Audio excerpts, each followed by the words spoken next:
I'm David Kippen. I'm the founder of Libros. Thank you all for coming. Libros has never done anything remotely like this before, so please excuse any rough edges. Many of you are new to Libros, so forgive me if I fill in a little background before the main event. Libros is a storefront bilingual lending library. You come in, you sign up, you get a book free to keep, and borrowing privileges forever after. It started 13 plus years ago, so to streamline things, I'll tell the story in 3 acts. Libros started when I came home to LA in 2010 from my previous gig. I was the director of literature for 5 years at the NEA in Washington. And I'm a transit geek, so almost immediately I hopped on what used to be called the Gold Line. You can still call it the Gold Line, but now they're calling it the E Line. I'm trying to get people to call it the Eureka Line, so anybody who wants to like spread that meme, by all means do. And I disembarked in Boyle Heights, where some of my family used to live, as my UCLA students say, way back in the 20th century. I fell in love with the neighborhood and found an old, very much below code storefront to rent, but no sooner did I move in than the Ben Franklin Library branch, the oldest branch in the system because that's where the mule car line from downtown used to stop.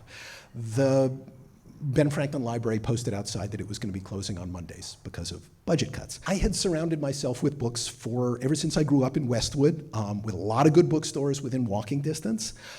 Before I got to the NEA, I was the book critic of the San Francisco Chronicle, so there's a whole lot more books.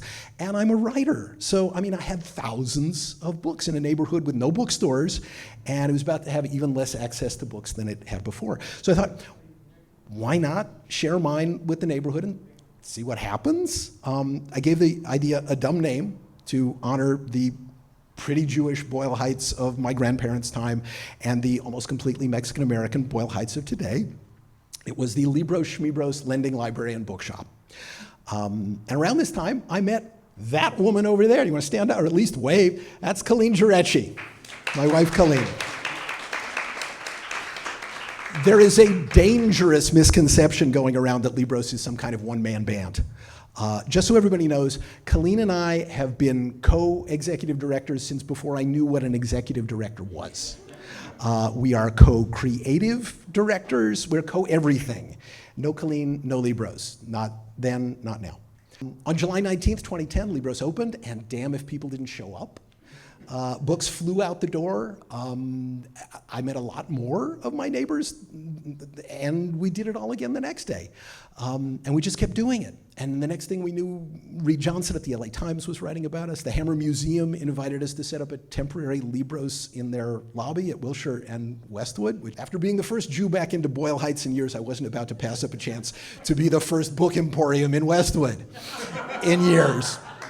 But I insisted that we stay open in Boyle Heights every minute that we were going to be open at the Hammer. Our city councilman lent us a bus, and we did a history trivia bowl, and you could play at either end, but if you had a chance of winning, you had to play at both ends, and so we took the bus back and forth. The councilman, by the way, is looking at 13 years in prison at the moment, but the bus was great. Anyway, the whole thing at the museum was a gas, and we got held over for 4 weeks, and the Hammer wanted to extend us even longer, but we knew where we belonged, and we happily decamped back to Boyle Heights, not to First Street, but to Chapter 2, Mariachi Plaza. It was always a question on First Street which was going to go first, the wiring or the plumbing. And also, we'd been 3 blocks away from a metro station, and we wanted to be even closer, and all of a sudden, what do you know, a flyer slipped under our door from a neighborhood landlady. She offered to rent us the lovely shoebox you're looking at here on top of the subway station. So we basically ricocheted off the Hammer and came back and landed on the plaza. And a neighbor painted us a beautiful mural out front, and we were off to the races. We dropped the bookshop part of the name, as you can see, and became a pure nonprofit. And otherwise, we kept doing exactly what we've been doing before. And around this time, we actually became, as they say, job creators. Thanks to a few incredibly generous people and foundations, we could finally start paying our volunteers. And by now, these included Cuauhtemoc Hernandez, right over there, who has been with Libros for 12 years. and is about to graduate from Pomona with a degree in landscape architecture. Chris Ortega, who couldn't make it today, but who got his library degree while working for us and is now the librarian at Trade Tech, but just came back to Libros on weekends because why work in a library for 40 hours when you can work in a library for 46? Also, a whole bunch of other people who are going on to great things without miraculously leaving Libros behind, and most of them are wearing Libros t-shirts, and I really, really encourage you to get acquainted with them because they're wonderful people, and I just adore them and am incredibly grateful. We also threw ourselves birthday parties on the plaza, and there was one where I immediately recognized somebody who's here named Peter Bonners.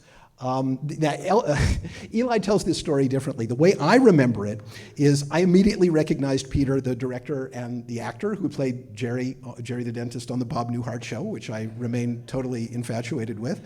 And he became a charter friend of Libros, and he gave us his firstborn son. Second-born son, but still, same idea.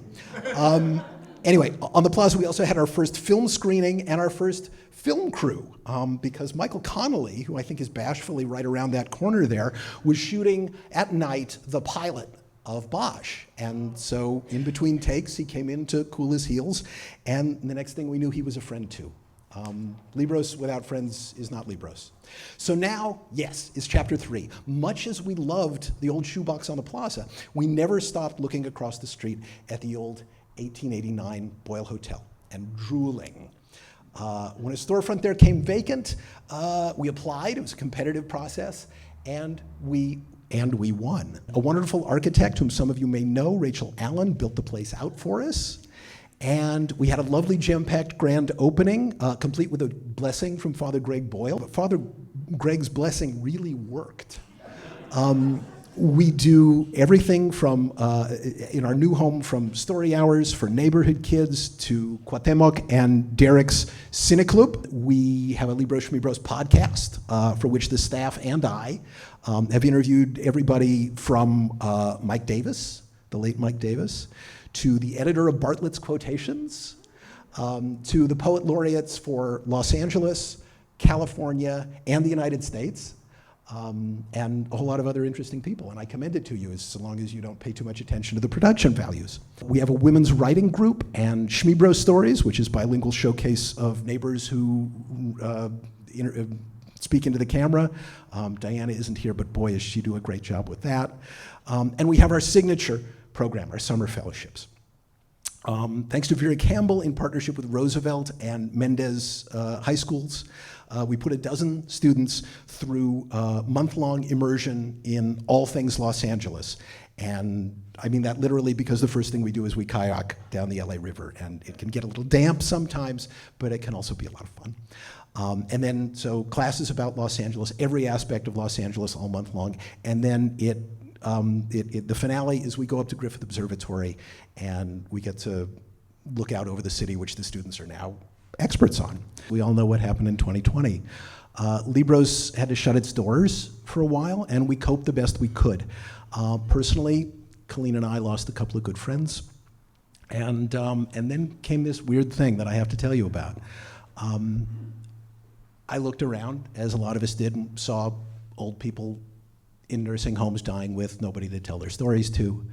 And Colleen and I teach at UCLA, and a lot of our students were graduating right back into their high school bedrooms. And I used to be a journalist. I was the book critic at the Chronicle, and a lot of my old colleagues were losing jobs. The papers and magazines they worked for were going under. And then, of course, the other thing, which, like the journalism problem, was bad enough before the pandemic and only got worse, is how divided the country is. And then what happened is I woke up one morning and I said, you know, we've been up this creek before.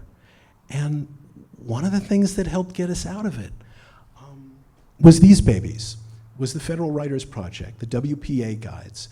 And I don't know if you have any familiarity with them. That was the first edition up there, though not all of that snazzy, and sought after a first edition. These are some reprints that I wrote introductions for from University of California Press. the California guide, the LA guide, the San Francisco guide, and the San Diego guide. And I cannot commend them enough. Let me just tell you a little bit about the Writers Project, because you're going to need to know in a second. They hired 7,000 writers over the course of 4, 6, 7, 8 years. And they had no hopes for this project whatsoever. They just wanted to basically write a check to out-of-work people, Americans, I mean, like Harry Hopkins said, writers got to eat just like anybody else, and give them a little self-respect to go with it. And so, like I said, what went wrong, what nobody expected, was that they hired a bunch of geniuses. They hired, without realizing it, nobodies who wound up as Saul Bellow and Ralph Ellison and Zora Neale Hurston and John Cheever and Richard Wright, who was mucking out operating rooms when he and the Chicago Project found each other. So by all means, lay hands on a copy of one of these. They got great reviews. They became bestsellers. The California Guide was a main selection of the Book of the Month Club. And they're impossible to describe, but basically imagine the best tour guide you ever had crossed with the best encyclopedia you ever read.